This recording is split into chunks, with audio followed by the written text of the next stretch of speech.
यहां पर सद्गुरु उन विभिन्न आयामों के बारे में बता रहे हैं जो कैलाश के भाग हैं, और ये भी कि हम उनका अनुभव करने के लिए कैसे पर्याप्त रूप से ग्रहणशील बन सकते हैं।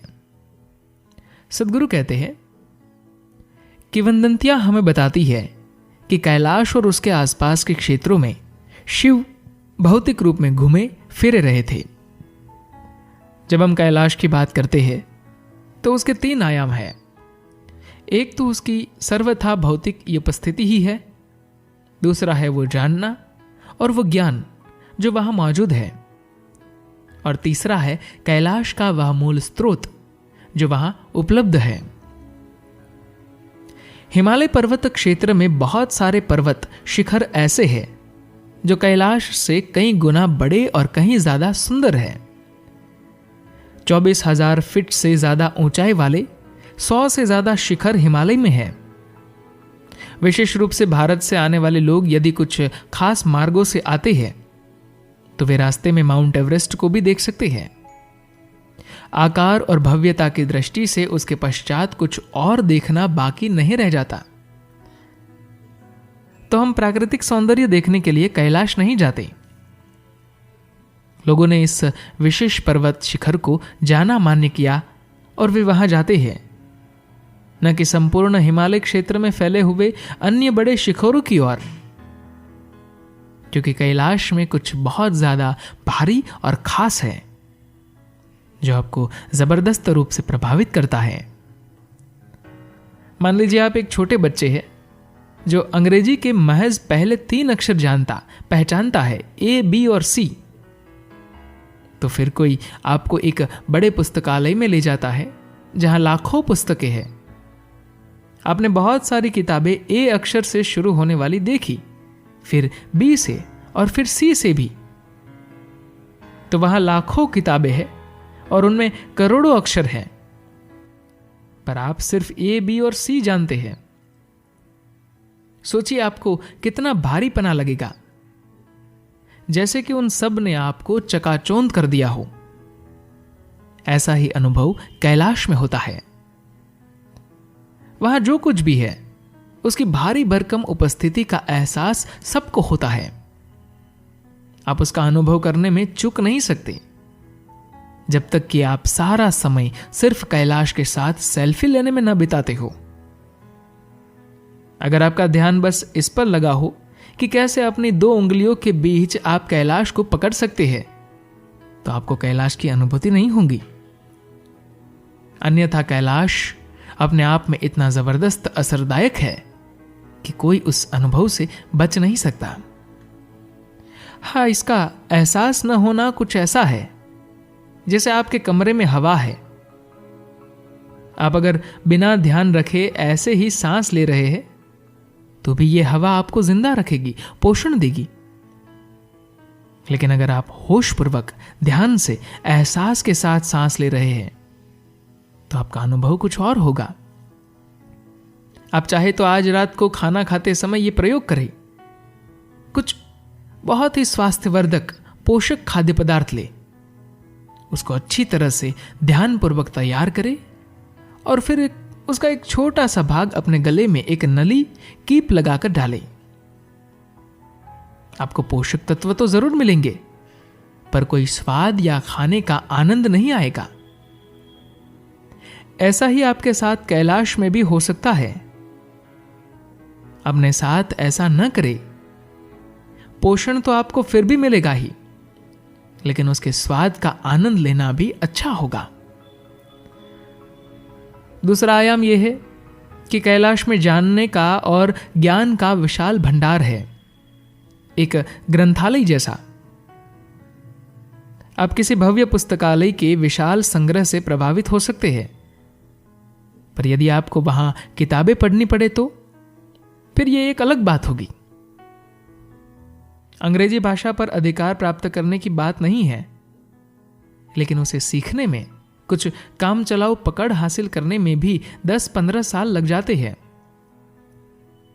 अगर आप कैलाश में संग्रहित ज्ञान को पाना चाहते हैं तो फिर तैयारी एवं भागीदारी का एक बिल्कुल अलग ही स्तर, आयाम आपको प्राप्त करना पड़ेगा।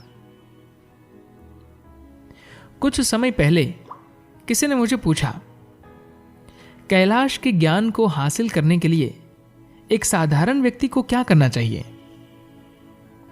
अगर आप वाकई एक साधारण व्यक्ति है तो कैलाश की महत्ता को प्राप्त करना बहुत आसान होगा। मुझे नहीं मालूम कि आप एक साधारण व्यक्ति का क्या मतलब निकालते हैं। क्या आपने कभी कोई साधारण व्यक्ति देखा है? क्या आप कभी अपनी पत्नी के सामने कहेंगे कि आप एक साधारण व्यक्ति हैं? अगर आप सही तौर पर एक साधारण व्यक्ति हैं, तो मैं आपको यह सहज रूप से समझा सकता हूं। आपके लिए भी यह प्राप्त करना आसान होगा।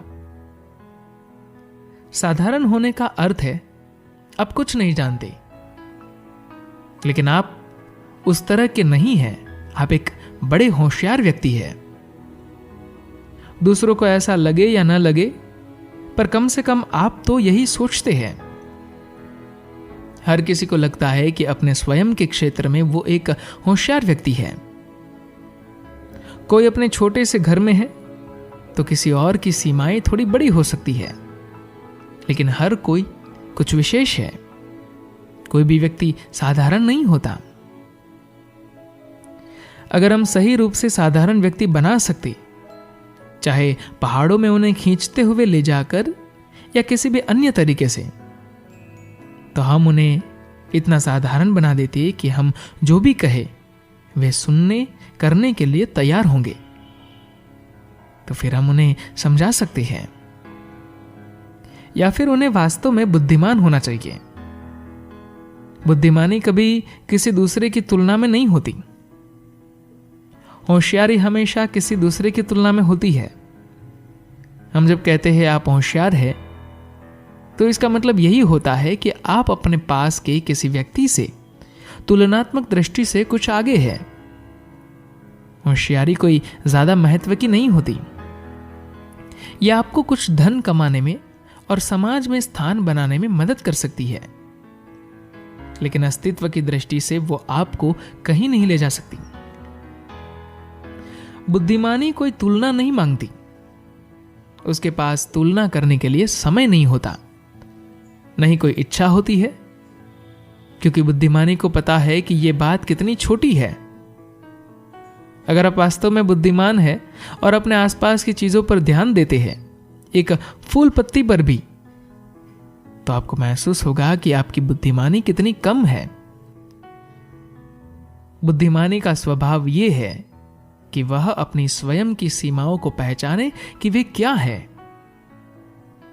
एक साधारण व्यक्ति बुद्धिमान होता है जब आप अपने आसपास की हर किसी वस्तु पर ध्यान देते हैं, तो आपको पता चल जाता है कि एक छोटी सी पत्ती या छोटा सा फूल या रेत का एक कण भी, आप अपने आप को जो भी समझते हैं वो उससे ज्यादा बुद्धिमान है।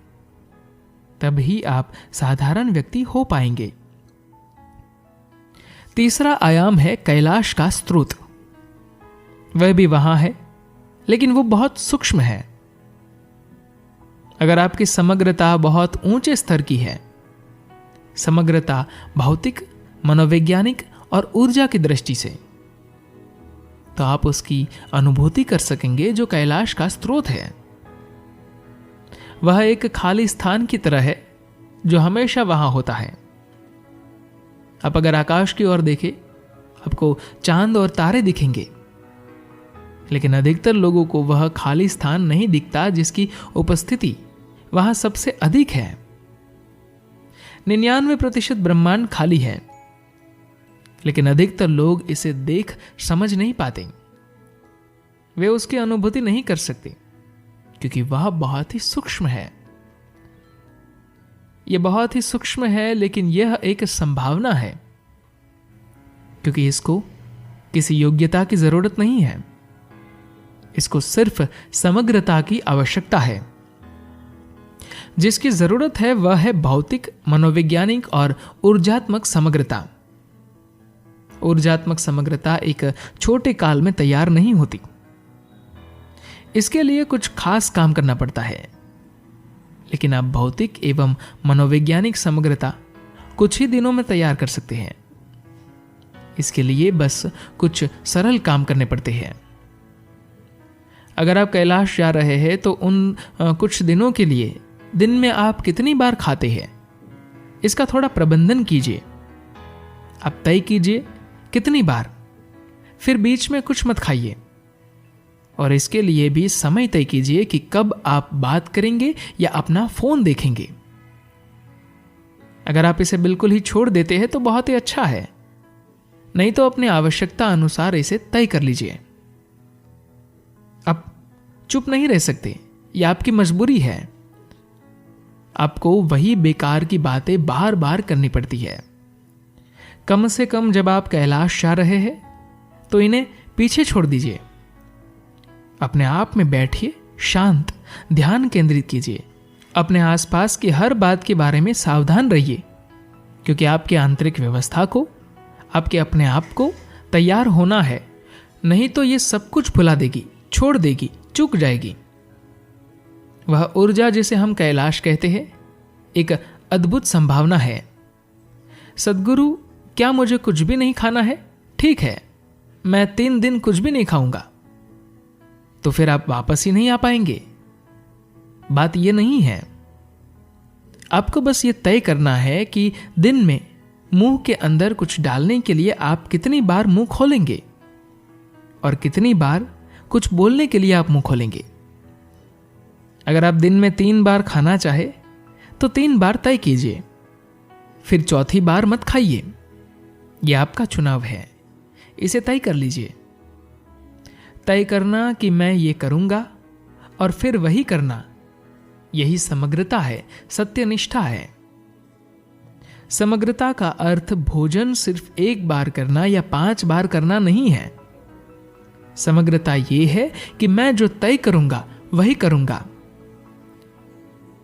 मैं अनुशासन के बारे में बात नहीं कर रहा हूं। आप जो कहते हैं वही कीजिए, यह समग्रता है। मैं सामाजिक समग्रता की भी बात नहीं कर रहा हूं। मैं भौतिक एवं मनोवैज्ञानिक समग्रता के बारे में बात कर रहा हूं। यह होनी ही चाहिए, तभी वो योग्यता आती है कि किसी को कोई खास अनुभव हो, कोई खास बात छुए। धन्यवाद।